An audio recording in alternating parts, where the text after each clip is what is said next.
பத்தி தெரியாதவர்கள் யாருமே இருக்க முடியாது.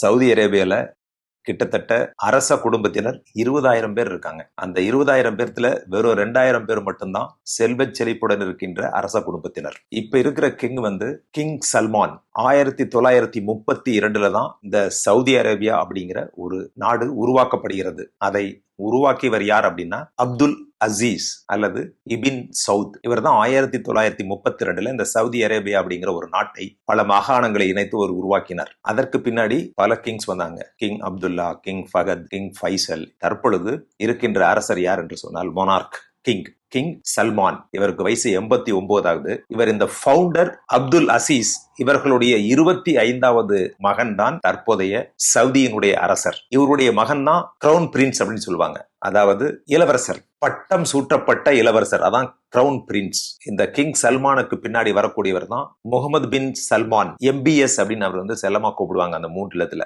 முகமது பின் சல்மான் இவர் தான் பல்வேறு சீர்திருத்தங்களை சவுதி அரேபியா கொண்டு வந்தாரு. பெண்கள் கார் ஓட்ட முடியும், பெண்கள் பொது வழியில வரலாம், இப்படி பல்வேறு சீர்திருத்தங்களை கொண்டு வந்தாரு. அதே சமயத்தில் பல்வேறு கான்ட்ரோவர்சியும் வந்துச்சு. துருக்கியில போயிட்டு அங்கிற சவுதியினுடைய எம்பசில கசோகி அப்படிங்கிற ஒரு ஜேர்னலிஸ்ட கொன்னு எரிச்சு அப்படியே ரசாயனமா மாத்தி சாக்கடையில ஊத்திட்டதாக சொல்லி ஒரு குற்றச்சாட்டு வந்துச்சு. இதனால ஜோ பைடன் சவுதி அரேபியா போகக்கூடாதுன்னு கடைசியா போனாரு. இப்படி சவுதி அரேபியாவுடைய அரசு இருக்கின்றது.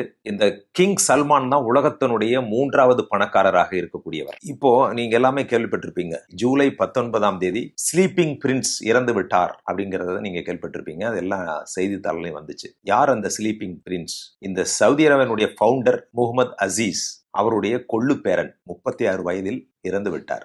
ஏன் அவரை ஸ்லீப்பிங் பிரின்ஸ் அப்படின்னு சொல்றாங்க அப்படின்னா, இவர் லண்டன்ல போய் 15 வருஷத்துல போய் படிச்சுட்டு இருந்தார். 2005ல போய் அங்க படிக்க ஆரம்பிச்சார். லண்டன்ல மிலிட்ரி ஸ்கூல்ல போய் படிச்சார். அப்ப படிக்கிறப்ப 15 வயசுல அவருக்கு ஒரு ஆக்சிடென்ட் ஆகுது. 20 வருஷத்துக்கு முன்னாடி 2005ல ஒரு மிகப்பெரிய கார் விபத்து. அந்த கார் விபத்துல ஹெட் இன்ஜுரி நடக்குது. அந்த ஹெட் இன்ஜுரினால பிரெயின் ஹெமரேஜ் ஹாஸ்பிட்டல் அட்மிட் பண்றாங்க. லண்டன்ல மிகப்பெரிய மருத்துவர்கள் எல்லாம் மருத்துவமனையெல்லாம் வச்சு பார்த்துட்டு மூளைச்சாவு ஏற்பட்டுச்சு, நாங்க ஒன்றும் செய்ய முடியாது அப்படின்னு சொல்லி வென்டிலேட்டர் எடுக்கவா அப்படின்னு கேட்ட உடனே இந்த ஸ்லீப்பிங் பிரின்ஸ் அவருடைய தந்தை கலீத் பின் தலால் அவர் என்ன சொல்றாருன்னா, என்னுடைய மகன் அவர் மீது பொருத்தி இருக்கின்ற அந்த சுவாச கருவி வென்டிலேட்டர் எடுக்கப்படக்கூடாது. இறைவன் தான் ஒரு மனிதனுடைய பிறப்பையும் இறப்பையும் தீர்மானிக்கின்றார். எனவே நான் சவுதி அரேபியா எடுத்துட்டு போயிட்டு என்னுடைய பையனை நான் அங்க மருத்துவமனையில வச்சு கவனிச்சுக்கிறேன் அப்படின்னு சொல்லி பையனை கூட்டிட்டு போயிடுறாரு வென்டிலேட்டரோட. இந்த ஸ்லீப்பிங் பிரின்ஸுடைய பெயர் என்னவென்றால் அல் வலீத் பின் கல்பின். இவர்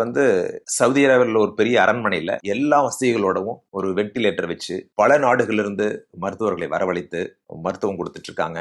இவங்க அப்பா கலீத் பின் தலால் தினந்தோறும் 5 முறை பையனுடைய அருகிலேயே உட்கார்ந்து கொண்டு 5 முறையும் தொழுகை செய்கின்றார். இறைவனை வேண்டிக் கொள்கிறார், எப்படியாவது என்னுடைய மகன் உயிர் பெற்று மீண்டும் எழுந்து நடப்பான் அப்படிங்கிற ஒரு நம்பிக்கையில செஞ்சுட்டே இருந்தாரு. ஒரு சில நாட்கள்ல கை அசைவு வந்துச்சு. அப்படி கை அசைக்கிறதே ஒரு பெரிய செய்தியாக அந்த ரியாத் மற்றும் சவுதி அரேபியா இந்த பக்கத்து நாடுகளுக்கெல்லாம் பரவியது. அப்படி ஒரு முக்கியத்துவம் வாய்ந்த ஒரு நிகழ்ச்சியாக இது பார்க்கப்பட்டது. இதுல ஏன் இந்த தந்தை தலால் தன்னுடைய மகனை 20 வருடங்களுக்கு மேல் அந்த கோமா கண்டிஷன்லேயே வைத்து பார்த்து கொண்டார் என்று சொன்னால், இந்த உயிர் இறைவனால் கொடுக்கப்பட்டது. இறைவன் எப்பொழுது விரும்புகின்றானோ அப்பொழுதுதான் எடுத்துக்கொள்ள முடியும். அதுவரை இவன் சுவாச கருவியில் தான் இருக்க வேண்டும். அந்த இறைவனுக்கு நான் விடுக்கின்ற கோரிக்கையின் மூலமாக ஏதாவது அதிசயம் நிகழ்ந்து என்னுடைய மகன் உயிர் படைப்பான் அப்படிங்கிற ஒரு நம்பிக்கை. தி ஃபெய்த் ஆஃப் லைஃப் அப்படிங்கறதான் இந்த ஸ்லீப்பிங் பிரின்ஸ்ல இருந்து கத்துக்க வேண்டிய ஒரு விஷயம். இந்த சம்பவத்திலிருந்து கற்றுக்கொள்ள வேண்டிய பாடம் என்னன்னா, ஃபெய்த் ஆஃப் லைஃப், வாழ்க்கையின் மீது நம்பிக்கை.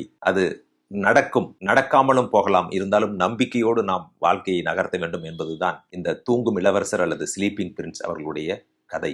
20 வருடமும் அப்பா பக்கத்திலே இருந்தாரு. அம்மா அவர்களும் தினமும் தொழுகை நடத்தி ஆண்டவனிடம் வேண்டிக் கொண்டார்கள். இருந்தாலும் அவருடைய உயிரை காப்பாற்ற முடியவில்லை. இவர்களுக்கு சொத்து கிட்டத்தட்ட 20,000 கோடி ரூபாய் அளவிற்கு சொத்து உள்ளது. லண்டன்ல மிகப்பெரிய வீடு மற்றும் பல்வேறு யூரோப்பிய நாடுகள், பல்வேறு இஸ்லாமிய நாடுகள், இங்கு எல்லாமே மிகப்பெரிய அரண்மனை. இப்படியெல்லாம் இருந்தும் இவருடைய உயிரை காப்பாற்ற முடியவில்லை என்பது அவருடைய தந்தைக்கு வருத்தம். இருந்தாலும் தந்தையினுடைய பாசம்தான் இங்கே தெரிகின்றது. இதிலிருந்து வாழ்க்கையினுடைய அர்த்தம் மக்களுக்கு புலப்படுகின்றது.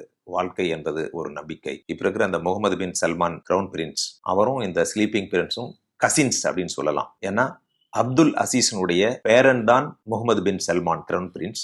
அப்துல் அசீஸ் அவர்களுடைய கொள்ளு பேரன் தான் இந்த ஸ்லீப்பிங் பிரின்ஸ். இருந்தாலும் ஏற்கனவே நான் சொன்னது மாதிரி மொத்தம் 20,000 பேர் இந்த அரச குடும்பத்தினர் இருக்கின்றார்கள். அப்படி மிகப்பெரிய ஒரு டவுன்ஷிப் மாதிரி அந்த அரச குடும்பத்தினர் இருக்கின்ற நிலையில், பணம் கொளிக்கின்ற ஒரு நிலையிலும் மகனினுடைய உயிரை காப்பாற்ற வேண்டும் என்று பல கோடிகளை செலவு செய்து தினமும் தன்னுடைய மகனுடனே இருந்த அந்த தந்தையை பாராட்ட வேண்டும். எனவே வாழ்க்கையை நாம் நம்பிக்கையோடு எதிர்கொள்வோம். அது எது நடந்தாலும் நடக்கட்டும் என்ற எண்ணத்துடன். அப்பொழுதுதான் நாம் மகிழ்ச்சியாக வாழ முடியும். ஸ்லீப்பிங் பிரின்ஸ் அல் வலித் கல்பின் அல்பின் இவர் 15 வயதில் ஒரு மிகப்பெரிய விபத்துக்குள்ளானார். 20 வருடங்கள் கோமா கண்டிஷன்ல இருந்து அவருடைய உயிர் பிரிந்தது. இதையெல்லாம் பார்க்கின்ற பொழுது வாழ்க்கையில் எப்பொழுது எது நடக்கும் என்பது யாருக்கும் தெரியாது. எனவே நாம் நிகழ்காலத்தில் வாழ வேண்டும். லிவ் அட் பிரசன்ட் என்று சொல்கின்றார்கள். நம்ம இந்த தருணத்தில் இருப்பதுதான் நிச்சயம்.